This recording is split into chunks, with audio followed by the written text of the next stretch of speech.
Okay.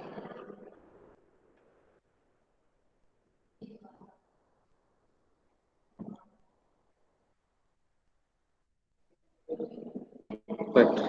Okay. For a three-dimensional condition, we can extend the angle. So this is equal to stress into strain on zero. So that is equal to half into sigma x into epsilon xx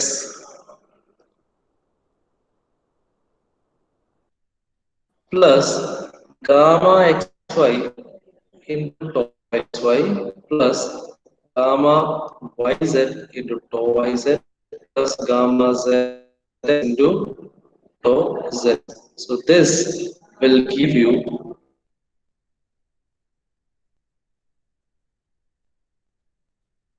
stress strain matrix take half of this one. Okay, the product half you will get the strain energy density. Okay. Now, if that is a condition, now let us try to represent. നമുക്ക് ultimately കാണുന്നത് strain energy density അല്ല, നമ്മൾ കണ്ടെത്താൻ നോക്കുന്നത് strain energy തന്നെയാണ്. Okay, so നമുക്ക് strain energy in terms of strain energy density എങ്ങനെ represent ചെയ്യാം നോക്കാം. Okay, strain energy in terms of strain energy density. Okay, so your strain energy, so U is equal to strain energy. നമുക്ക് ഈ ഒരു equation നമ്മൾ first equation നോക്കി കഴിഞ്ഞാൽ your strain energy is nothing but U into volume ആണ് അല്ലെ. Your strain energy density into volume എടുത്തു കഴിഞ്ഞാൽ you'll get the strain energy. Okay, so നമ്മൾ ഈ ബേസിക് ഇക്വേഷൻ എന്താണ്, U is nothing but if we limit this, നമുക്കൊരു ചെറിയൊരു volume എടുക്കുകയാണെങ്കിൽ, okay, if you are considering a small volume delta V, then your strain energy density will be equal to limit delta V tends to 0, delta U by delta V, or is equal to du by dV. എങ്ങനെ പറയാം,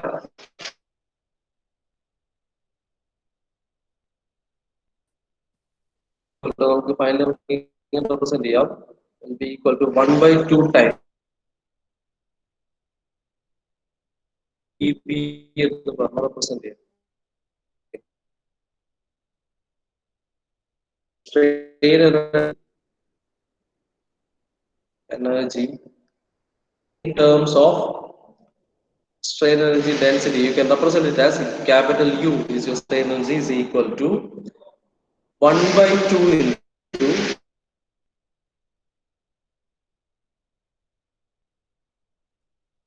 ഇന്റഗ്രലൊക്കെ കൊണ്ട് നമ്മൾ ഒരു കാര്യമില്ല, ഇതെല്ലാം നമ്മൾ മാറ്റി ഒരു സിമ്പിൾ ഫോമിലേക്ക് മാറ്റിക്കൊണ്ടുവരും.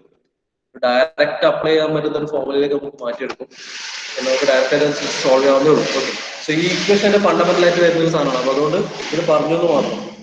Okay, or you can represent this as U is equal to, we final equation orthogonal, U is equal to 1/2 into volume integral small u നമുക്കറിയാം, which is nothing but sigma xx epsilon xx plus sigma yy into epsilon yy plus sigma zz into epsilon zz plus gamma xy tau xy plus gamma yz tau yz plus gamma zx tau zx.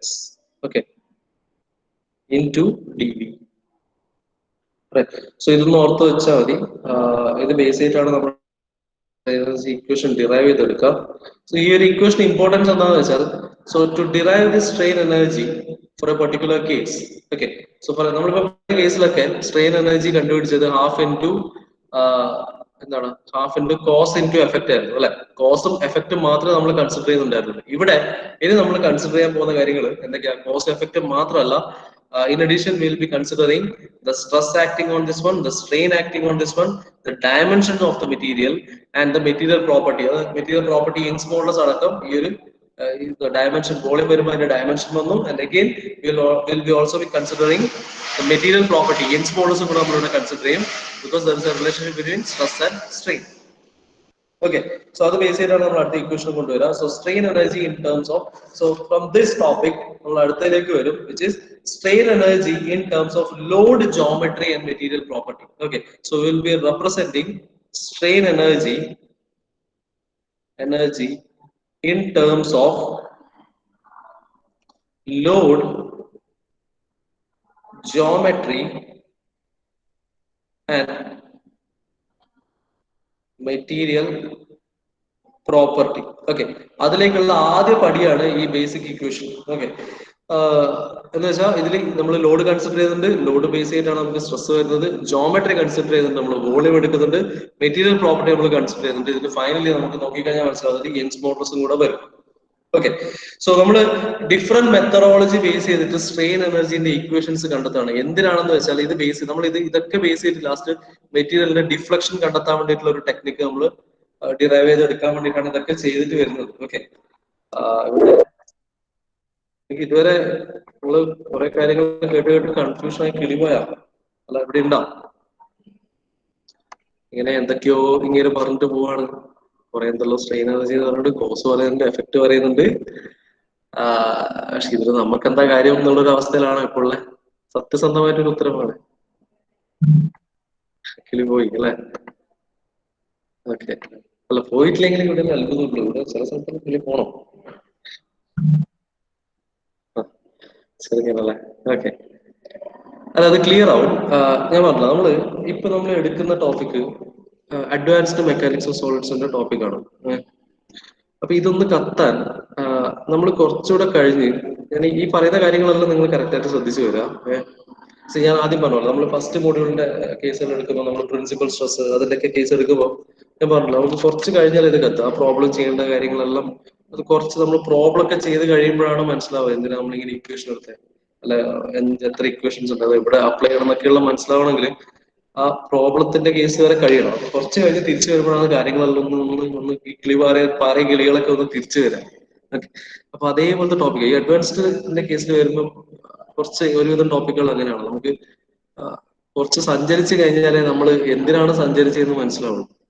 Okay, അപ്പൊ ഇപ്പൊ ചെയ്തുകൊണ്ടിരിക്കുന്ന strain energy പല മെത്തേഡില് പല equations കണ്ടെത്തുകയാണ്. Okay, ultimately നമ്മൾ ഇതൊക്കെ ചെയ്യുന്നത് എന്തിനാന്ന് വെച്ചാല് ഡിഫ്ലക്ഷൻ കണ്ടുപിടിക്കാനാണ്. ഓക്കെ, നമ്മൾ കഴിഞ്ഞ ദിവസം മെക്കോളേസ് മെത്തേഡ് വെച്ചിട്ട് ഡിഫ്ലക്ഷൻ കണ്ടെത്തി, ഡബിൾ ഇന്റഗ്രേഷൻ എല്ലാം വെച്ചിട്ട് അങ്ങനെ ചെയ്തിട്ട് ഡിഫ്ലക്ഷൻ കണ്ടെത്തി. ഓക്കെ, ഇത് വേറൊരു മെത്തേഡാണ് ഡിഫ്ലക്ഷൻ കണ്ടെത്താൻ. മെക്കോളെ പറഞ്ഞ മെത്തേഡ് അത്. ഇനി വേറെ ആളുകൾ കണ്ടെത്തിയ മെത്തേഡുകളാണ് നമ്മളിപ്പോ ചെയ്യാൻ പോകുന്നത്. അപ്പൊ അതിന്റെ ഫണ്ടമെന്റൽ ആയിട്ട് വേണ്ട കാര്യങ്ങളാണ് സ്ട്രെയിൻ എനർജി. ഈ രണ്ട് സ്ട്രെയിൻ എനർജിന്റെ ഇക്വേഷൻ നമുക്ക് ആവശ്യമുണ്ട്, കാരണം ഇത് രണ്ട് ഇക്വേറ്റ് ചെയ്തിട്ടാണ് നമ്മൾ ഫൈനലി ഡിഫ്ലക്ഷൻ കാണുക. ഓക്കെ, അപ്പൊ അതിന്റെ പ്രോബ്ലം കഴിയുമ്പോൾ മനസ്സിലാവും ഇതെന്താണ് സംഭവം എന്നൊക്കെ ഉള്ളത്. ഓക്കെ, അന്നേരം ഞാൻ ഇത് കഴിഞ്ഞ ശേഷം ഞാൻ വീണ്ടും പറയും ഇപ്പൊ നമ്മൾ എന്താണ് ഇവിടെ ചെയ്തത്, എങ്ങനെയാണ് ഇത് പറഞ്ഞതൊക്കെ. അപ്പൊ തൽക്കാലം നമ്മൾ ഈ ഓർഡറിൽ കാര്യങ്ങളൊന്നും തലയിൽ കയറ്റി വെക്കുക എന്നുള്ളതാണ് ഇപ്പൊ ചെയ്യേണ്ട ഒരു കാര്യം. ഓക്കെ, അതുപോലെ ഉള്ളൊരു കാര്യം ഇതിന് ശേഷം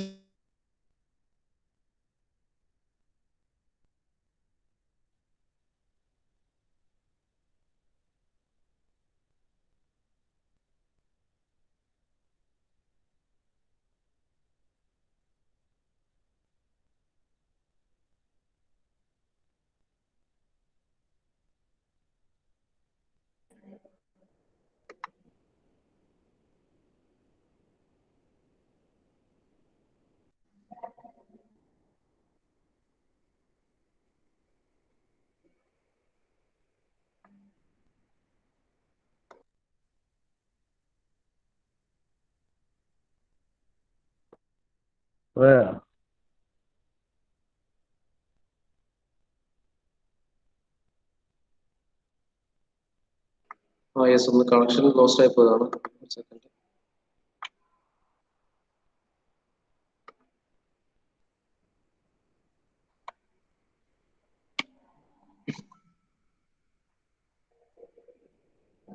ഓക്കെ, അപ്പൊ ഞാൻ പറഞ്ഞു വന്നത് ഇത് തൽക്കാലം ഇതുപോലെ ഇങ്ങനെ വരിക. ആ പ്രോബ്ലത്തിന്റെ തൊട്ട് മുമ്പത്തെ ക്ലാസ് ഞാൻ ഇതെല്ലാം ക്ലിയർ ആക്കി തരും. ഓക്കെ, ഇതൊരു പുകപടലം പോലെ ഇങ്ങനെ നിൽക്കട്ടെ, നമുക്ക് ഇതിനെല്ലാം ക്ലിയർ ആക്കി തരാം. ഓക്കെ, പക്ഷെ തൽക്കാലം ഇത് ആദ്യം നമുക്ക് ഇങ്ങനെ ഒരു പുകപടലം പോലെ മനസ്സിലാക്കുന്നതിലേ കാര്യമുള്ളൂ. കാരണം ഇതിങ്ങനെ സ്ട്രെയിൻ എനർജി ഇങ്ങനെ കാണാമെന്ന് മാത്രം തൽക്കാലം മനസ്സിലാക്കിയാൽ മതി. എന്തിന് എന്നുള്ള ചോദ്യത്തിന്റെ ഉത്തരം വഴിയേ വരും. ഓക്കെ, സോ ടെൻഷൻ വേണ്ട. സിമ്പിൾ ആണ്, ഈസി സ്കോറിംഗ് ആണ്. നിങ്ങൾക്ക് ആയതുകൊണ്ട് എളുപ്പമുള്ള പ്രോബ്ലംസ് മാത്രമേ ഉണ്ടാവുള്ളൂ. ഓക്കെ, അല്ലാത്ത ആവശ്യം ഒരു വളരെ ടഫായിട്ടുള്ള പ്രോബ്ലംസും ഇതിലുണ്ട്. പക്ഷെ അത് AMS എന്നുള്ള സബ്ജക്റ്റിൽ ആണെങ്കിൽ, AMS എന്നുള്ള സബ്ജക്ട് ആയിട്ടാണെങ്കിൽ അതിൽ അതുപോലത്തെ പ്രോബ്ലംസ് എല്ലാം എക്സ്പെക്ട് ചെയ്യണം. പക്ഷെ MOSന്റെ ഭാഗമായിട്ട് വന്നതോട് അത്ര ടഫായിട്ടുള്ള പ്രോബ്ലംസ് ഒന്നും ചോദിക്കില്ല, സിമ്പിൾ ആയിട്ടുള്ള കാര്യങ്ങളെ ചോദിക്കുള്ളൂ. ഓക്കെ, സോ ഇൻ ഷോർട്ട് ഞാൻ ജസ്റ്റ് ഒന്ന് കാര്യങ്ങൾ പറയാം. നമ്മൾ ചെയ്ത കാര്യങ്ങൾ ജസ്റ്റ് ഒന്ന് പറയാം. നമ്മൾ ഇവിടെ ചെയ്തിരിക്കുന്നത് ഒന്ന് സ്ട്രെയിൻ എനർജി കണ്ടെത്താനുള്ള ഒരു മെത്തേഡ് നോക്കി. സ്ട്രെയിൻ എനർജി എന്താണെന്ന് പറഞ്ഞു. ഇത് ആക്ച്വലി എനർജി സ്റ്റോർ അല്ലെ, പിന്നെ ബാർ അല്ലെ, സബ്സ്ക്രിപ്റ്റ് ലോഡ് അതിൽ സ്റ്റോർ ചെയ്യപ്പെടുന്ന എനർജിയാണ് അല്ലെ. അതിലെ നമുക്ക് ആദ്യം നമ്മൾ ആക്സിയൽ ലോഡ് മാത്രം വരുന്ന കേസിൽ നോക്കി. ആക്സിയൽ ലോഡ് മാത്രം വരുന്ന കേസിലെ ഈ സ്ട്രെയിൻ എനർജി ഇക്വേഷൻ എന്ന് പറയുന്നത്, വേറൊന്നും ആലോചിക്കണ്ട, ഈ ഡെറിവേഷൻ അവിടെ നിൽക്കട്ടെ. സ്ട്രെയിൻ എനർജി എന്ന് പറയുന്നത് ഈ ഇതിന്റെ ഏരിയ ആണ്, ഈ ട്രയാങ്കിളിന്റെ ഏരിയ ആണ്. അത് മാത്രം ആലോചിച്ചാൽ മതി. ഓക്കെ, യു എന്ന് പറയുന്നത് ഹാഫ് ഇൻറ്റു ഇതുവരെയുള്ള ലെങ്ത് എന്നുള്ള ഇതുവരെ എത്ര, ഇത് പി ആണ്, ഇത് ഡെൽറ്റ ആണ്. So half into P into delta ആണ് strain energy. Okay, similarly second case എടുത്തു നമ്മൾ അതിന്റെ പിന്നെ ബെൻഡിങ് മൊമെന്റ് കേസ് എടുത്തു. എഗെയിൻ ഇത് ഇതുവരെ ബെൻഡിങ് മൊമെന്റ് എം ആണ്, ഇതുവരെ തീറ്റ ആണ്. അപ്പൊ area of the triangle half M theta ആണ്. അപ്പൊ ഇതാണ് പിന്നെ എന്താണ് സ്ട്രെയിൻ എനർജി. സിമിലർലി ടോർക്കിന്റെ കേസിലും സെയിം കാര്യമാണ്. ഏരിയ ഓഫ് ദിസ് ട്രയാങ്കിൾ ആണ്, which is nothing but half into T into theta. Okay, this is the total strain energy. Okay, പക്ഷെ ഇവിടെ നമ്മൾ ആകെ രണ്ട് കാര്യങ്ങൾ കൺസിഡർ ചെയ്തത്, അത് ഒന്ന് കോസ് ആണ്, മറ്റേതിന്റെ എഫക്ട് ആണ്. എന്താണ് കോസ് ചെയ്യുന്നത്, എന്താണ് അവിടെ എഫക്ട് വരുന്നത്. ഓക്കെ, അതിന്റെ ഹാഫ് എടുക്കാം. ഓക്കെ, ടോർക്കും ആംഗുലർ ഡിഫോർമേഷൻ ആണെങ്കിൽ torque into angular deformation divided by 2 will give you the strain energy. Okay, ഇതൊരു ബേസിക് കേസ്. നമ്മൾ ഇനി എന്ത് ചെയ്തു, പിന്നെ നമ്മൾ എന്ത് ചെയ്തെന്ന് വെച്ചാൽ നമ്മള് പിന്നെ ഒരു പുതിയൊരു മെത്തേഡ് കൂടെ കണ്ടെത്താണ് സ്ട്രെയിൻ എനർജി കാണാൻ. അതിൽ നമ്മൾ ഉൾക്കൊള്ളിക്കുന്ന കാര്യം എന്ന് പറഞ്ഞാൽ അതിൽ അതിന്റെ മെറ്റീരിയൽ പ്രോപ്പർട്ടിയും എല്ലാം വരുന്ന തരത്തിൽ ഒരു പുതിയ സ്ട്രെയിൻ എനർജി ഇക്വേഷൻ കണ്ടെത്താണ്. അത് കണ്ടെത്താൻ വേണ്ടിയിട്ട് നമുക്ക് സ്ട്രെയിൻ എനർജി ഡെൻസിറ്റിന്റെ ആവശ്യമുണ്ട്. അപ്പൊ സ്ട്രെയിൻ എനർജി ഡെൻസിറ്റി ഇക്വേഷൻ നമ്മൾ വീണ്ടും സെപ്പറേറ്റ് ആയിട്ട് അത് നോക്കും.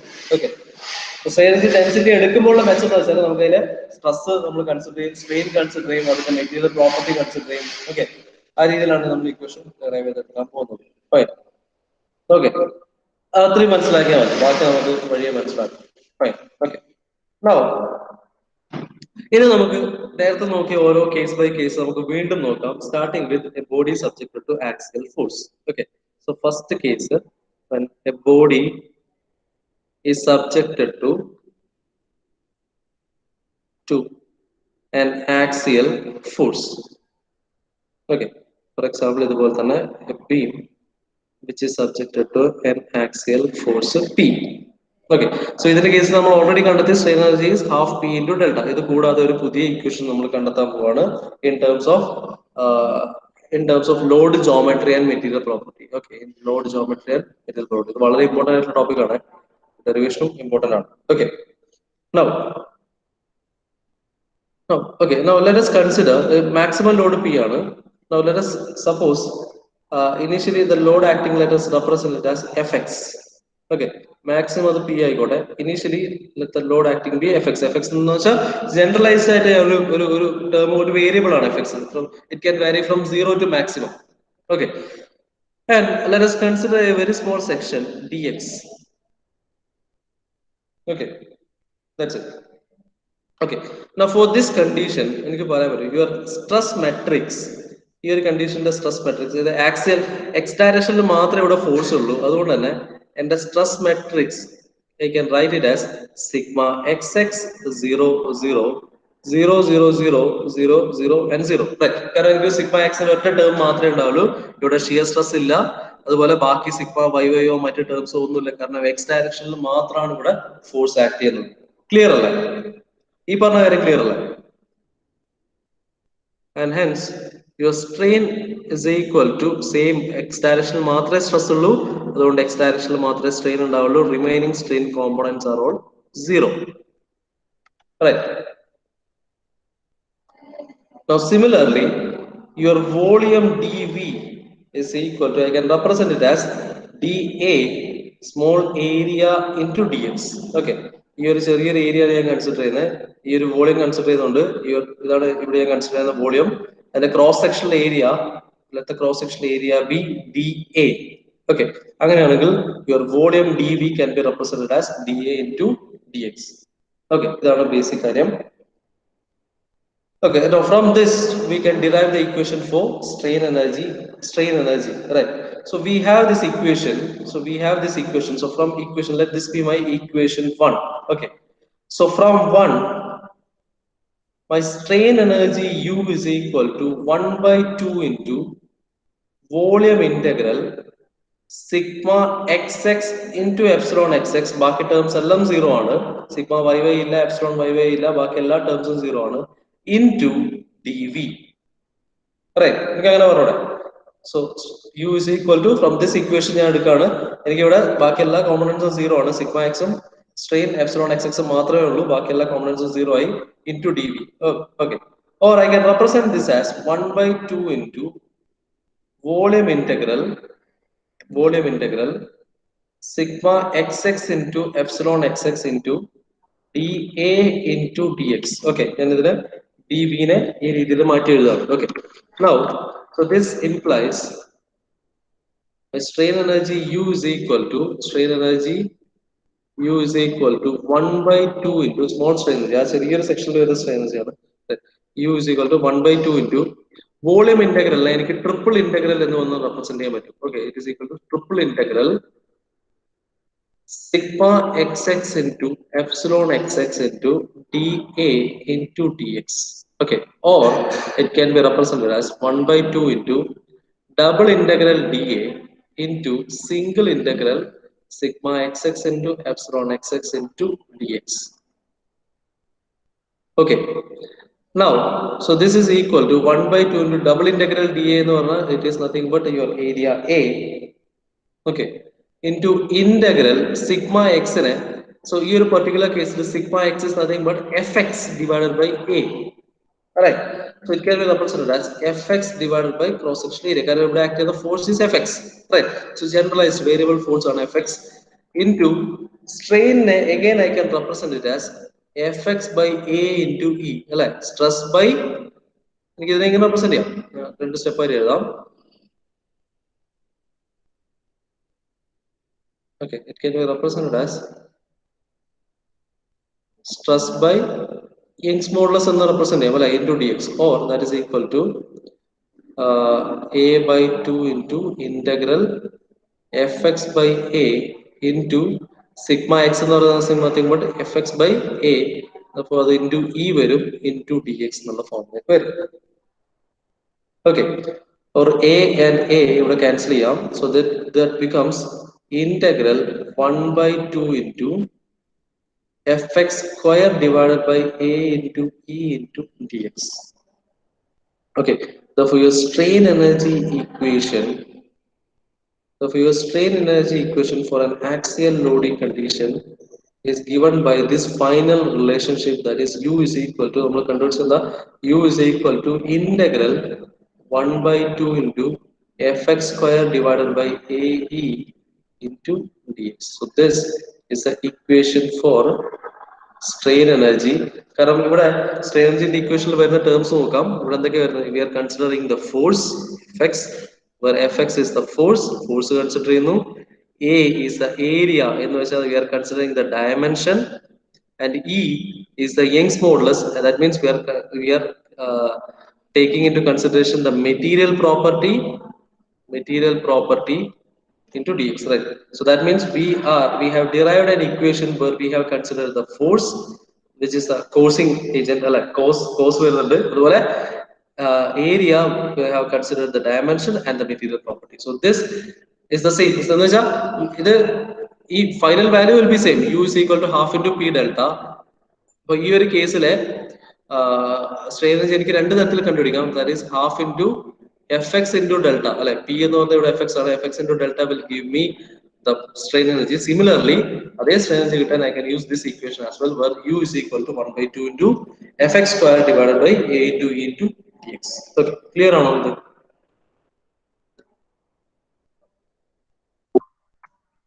കൺസെപ്റ്റ് ഏതാണ്ട് ക്ലിയർ ആണോ? അല്ല ബാക്കി ക്ലിയും കൂടെ പറയോ?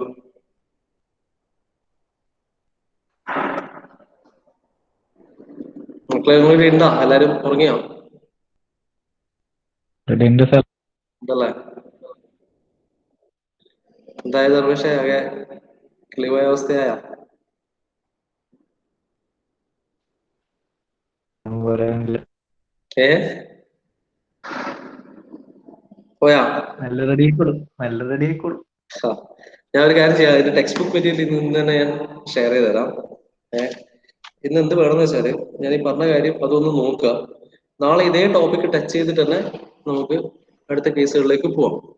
ഓക്കെ, ഇതന്നെ ഞാൻ വീണ്ടും ചിലപ്പം ഒരേ ടോപ്പിക് നമ്മൾ പല രീതിയിൽ പറയുമ്പോൾ ഏതെങ്കിലും ഒന്ന് ചിലപ്പം കത്തും.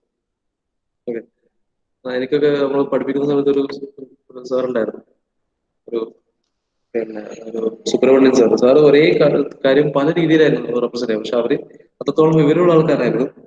അപ്പോ ഒരേ കൺസെപ്റ്റ് പല പല പല പല രീതിയിൽ പറയും. അപ്പൊ ഏതെങ്കിലും ബാക്കിയുള്ളവർക്ക് ഏതെങ്കിലും ഒന്ന് നമുക്ക് ക്യാച്ച് ചെയ്യാൻ പറ്റും. അതാണ് അതിന്റെ രീതി. അപ്പൊ പറ്റാവുന്ന പോലെ നാളെ ഞാനിത് വേറെ രീതിയിലൊന്നും പറയാൻ അറിയില്ലെങ്കിലും എനിക്കറിയാവുന്ന രീതിയിൽ ഞാൻ ഇതൊന്നുകൂടെ റെപ്രസെന്റ് ചെയ്യാൻ നോക്കാം. ഓക്കെ, കാരണം ഇനി രണ്ട് കേസും കൂടെ ഉണ്ട്, ടോർക്കിന്റെയും മൊമെന്റിന്റെയും കേസ് ഉണ്ട്. ഇക്വേഷൻ എല്ലാം കണ്ടു കഴിഞ്ഞാൽ നിങ്ങൾക്ക് കത്തും. പ്രോബ്ലം വളരെ വളരെ വളരെ സിമ്പിൾ ആണ്, വളരെ സിമ്പിൾ ആണ്. ഈ കൺസെപ്റ്റ് അങ്ങനെ 100% മനസ്സിലായിട്ടെങ്കിലും പ്രോബ്ലം ചെയ്യാൻ പറ്റും. പക്ഷെ ഇവിടുന്ന് ചോദിക്കുന്ന രണ്ട് കാര്യങ്ങളാണ്. ഒന്ന്, നമ്മൾ ഇന്ന് ചെയ്ത ഡെറിവേഷൻസ് ആണ്. ഒന്ന് മറ്റേ സ്ട്രെയിൻ എനർജിന്റെ ഹാഫ് ഇൻറ്റു കോസിന്റെ എഫക്ട് വരുന്ന ഇക്വേഷൻസും, ഇനി ഞാൻ ചെയ്യാൻ പോകുന്നത് ഇന്നിപ്പോ ലാസ്റ്റ് ചെയ്ത integral fx² dx divide by ആ ഒരു ഇക്വേഷൻ, ആ ഡെറിവേഷനും മിക്കവാറും കേസിൽ ചോദിക്കുന്നതാണ്. നിങ്ങളുടെ സാമ്പിൾ ക്വസ്റ്റ്യൻ പേപ്പറിന്റെ കേസിലും ഇത് ഈ ഡെറിവേഷൻ ആണ് ചോദിച്ചിട്ടുള്ളത്. ഓക്കെ, നിങ്ങളുടെ സിലബസിന്റെ കൂടെ ഒരു സാമ്പിൾ ക്വസ്റ്റ്യൻ പേപ്പർ കാണാം, അതിലും ചോദിച്ചിരിക്കുന്നത് ഈ ക്വസ്റ്റ്യൻ ആണ്, ഈ ഡെറിവേഷൻ ആണ്. ഈ മൂന്ന് കേസിന്റെ ഡെറിവേഷൻ അതിൽ ചോദിച്ചിട്ടുണ്ട്. ഓക്കെ, ഡെറിവേഷൻ ഇമ്പോർട്ടന്റ് ആണ്, അതിന്റെ പ്രോബ്ലം ഇമ്പോർട്ടന്റ് ആണ്. പ്രോബ്ലം ഇമ്പോർട്ടന്റ് ആണെന്ന് മാത്രമല്ല വളരെ സിമ്പിൾ ആണ്. ഓക്കെ, അപ്പൊ അതുകൊണ്ട് വേറെ ബുദ്ധിമുട്ടൊന്നും ഉണ്ടാവില്ല. ഓക്കെ, അതിന് ഞാൻ ഗ്യാരണ്ടി. പക്ഷെ എന്റെ കൂടെ തന്നെ ഒന്നാലും മാത്രമേ എനിക്ക് ആ ഗ്യാരണ്ടി തരാൻ പറ്റും. Okay, so that's it. നമുക്ക് എന്നാൽ തൽക്കാലം ഇന്ന് വൈൻഡപ്പ് ചെയ്യാം. ഏതാണ്ട് നിങ്ങൾ പകുതിക്കോളം കിളി പോയ സ്ഥിതിക്ക് നിങ്ങൾ ഭക്ഷണം അറ്റൻഡൻസ് അഡ്വാൻസ് എല്ലാവരും ഇല്ലേ? Okay sir. ഉണ്ട് സാർ.